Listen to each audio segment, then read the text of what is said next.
Hello, hello, hello. Bom dia, boa tarde, good afternoon, and good evening. Um, I am raging. Not a raging homosexual, although I am one of those, but I'm raging because once again, we didn't qualify for the Eurovision Song Contest. And I know in the great scheme of things, the Eurovision Song Contest isn't terribly important, but it is to me. I've loved it all my life. I love the fun of it. I love the pomp and ceremony of it. I love watching the presenters from different countries make complete asses of themselves. I love watching the good songs and the really bad ones. I love watching my fellow LGBTQ plus people having a fantastic time there. I really want to go myself. There were lots of reasons I love the Eurovision. Also because it's something that we've watched all my life. It's been there all my life. And I'm just a bit pissed off that we don't seem to be able to qualify or to send a good song or to do anything remotely good for Eurovision. The last time we won was 1996 with The Voice, and we could do no wrong then. We were fantastic. We Every time we sent a song, it came second, it came first, it came somewhere within the top 10, and then it stopped. We stopped. I do think that one of the reasons it stopped was because of Dustin the turkey. We sent a glove puppet to represent us one year, thinking we were invincible. We could send anything and it would probably win. It didn't win and it didn't get through. And the rest of Europe were like, what the fuck are you sending? So since then, we've pretty much had a dud. We are a dud. We are a dud country. And so what gets me is we've become a dud country. We've become the butt of European Eurovision's butthole. That makes sense. Anyway, what I mean is we really are doing crap.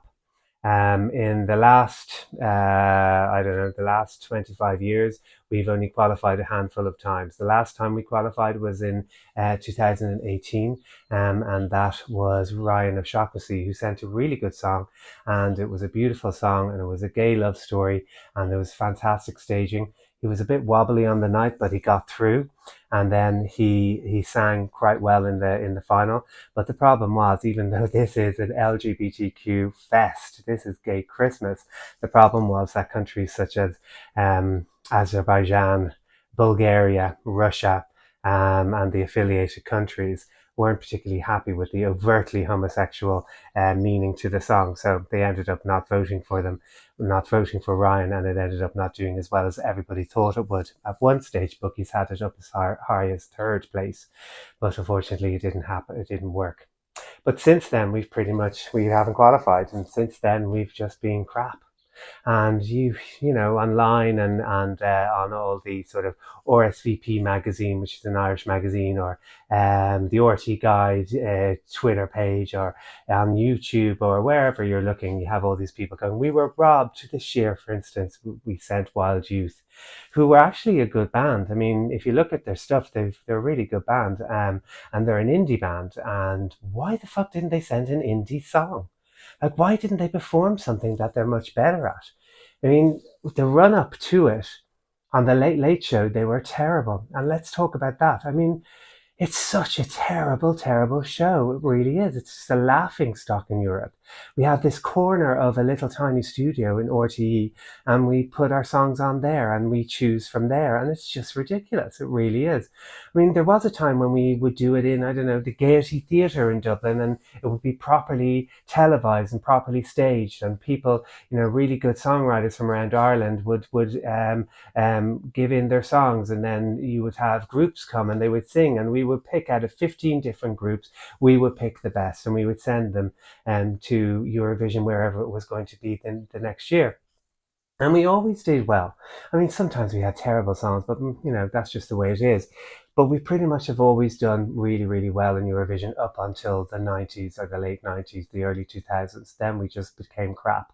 And it's very much because of this, you know, putting our selections on the Late Late Show. which, if none of you know, is just an Irish TV institution. It's a show that's been running for 100,000 years. It's the longest running show in the world, blah, blah, blah. But it's in a small little studio with a small studio audience when Eurovision is huge. Look at it.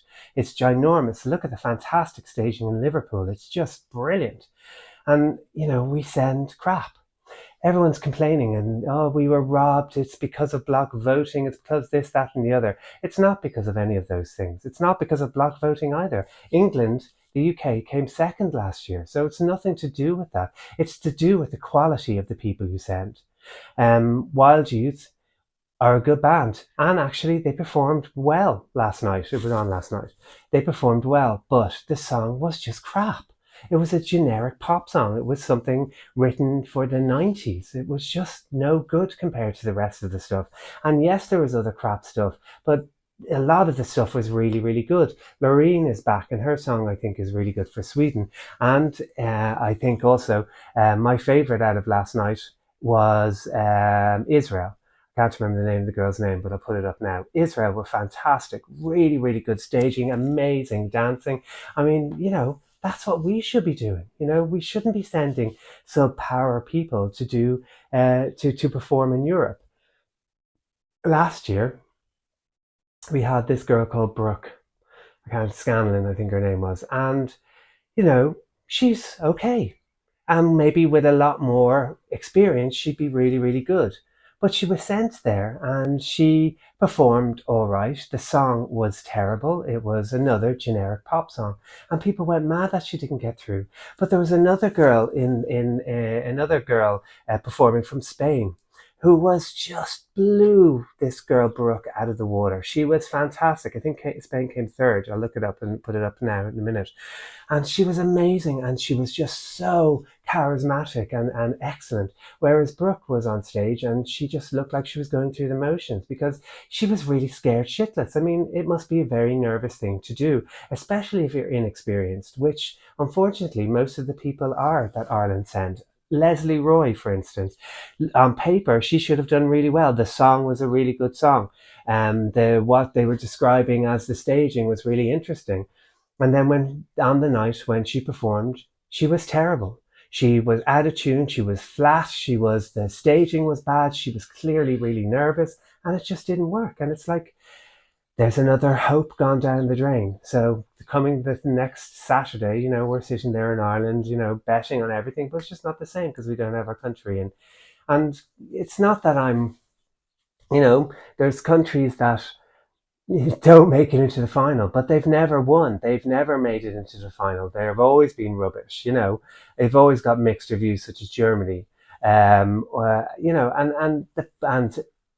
Portugal, of course. Portugal never made it into the final until they won. And now they're doing brilliantly. Their songs they're sending are really good. Mimi Katz is a fantastic song. I'm totally rooting for her this year because obviously Ireland's been knocked out. But just when you come from a country that did so well for so long and then we just are terrible and we're just for the last 25 years have just been awful, it's really annoying and you just feel sort of really despondent, I suppose.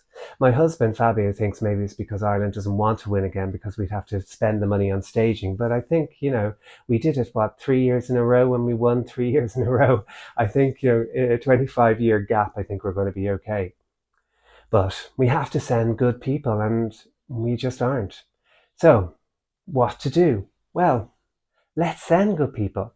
I mean, there was a girl in the Irish final who came second, and I thought she was really good. It was a really haunting sort of Irish melody. She wrote it herself. She's a young girl.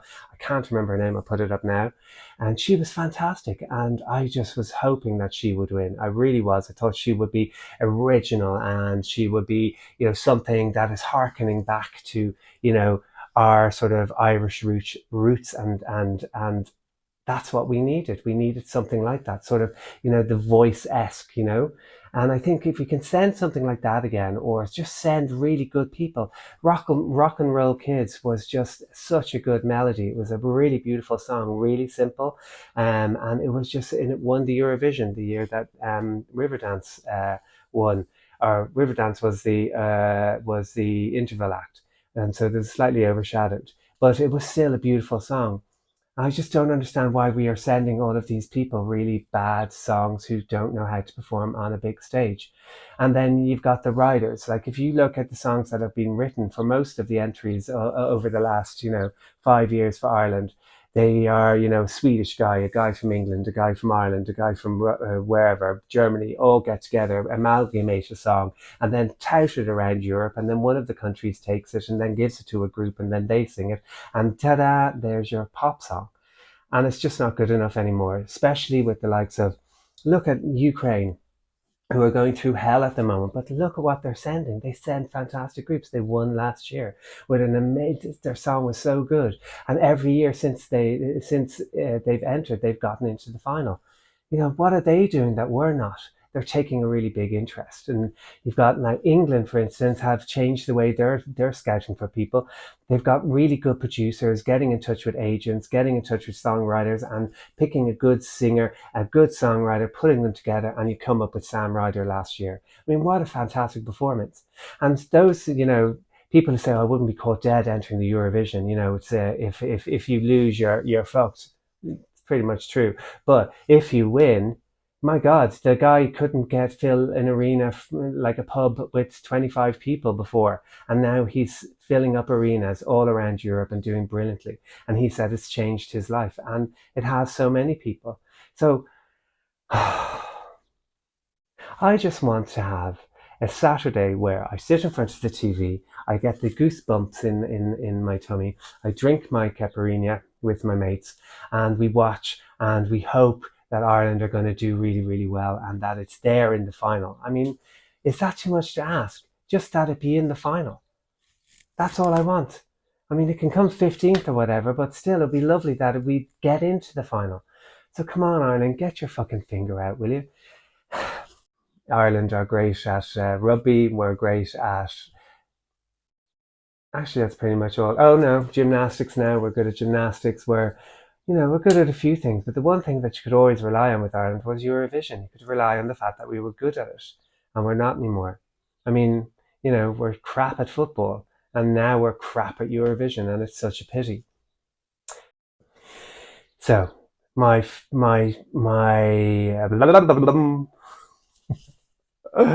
So my favourite to win from the first semi-final, now that Ireland has been knocked out again, is I love Noreen. I think she's really, really good. I think her song is good, not as nowhere near as good as Euphoria, which is quite possibly the best Eurovision song ever.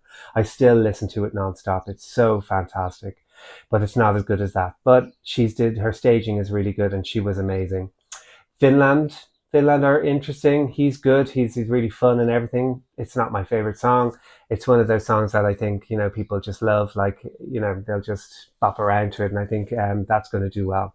But my absolute favorite out of all of them was Israel, and her name I think is Nora or Noah Carell, Unicorn. Anyway, I'm butchering her name, but she was fantastic, so skilled, so polished, so good. And that's what I mean about like sending over, really good acts. She's a really famous singer in Israel, and she's really fantastic, and she's so good, and the dancers were really, really good. But she is my favorite from the first semi-final. And of course, I'm rooting for Portugal for Mimi Katz. She's really amazing. I think she has a beautiful voice. I think the staging was a bit lackluster. I prefer the staging in the national final, which we saw here in Portugal. And she had a couch and she was jumping around the place like a mad thing. I thought that was really good, but she didn't seem to want that in the final in the Eurovision. But she did get through. She has an amazing voice, and I'm hoping she does well for Portugal, my new home. But yeah, so that's so far who I think and who I'd like to win would be Israel from the first semi-final. But we'll see the rest tomorrow. Today's Wednesday. We'll see the rest tomorrow. So I'll do another rant for tomorrow. Not a rant. I'm just pissed off. And, send me some love, will you? Like and subscribe. If you like what I bollock on about, please like and subscribe. And I will be happy and delighted and excited. Thanks a million. Take care.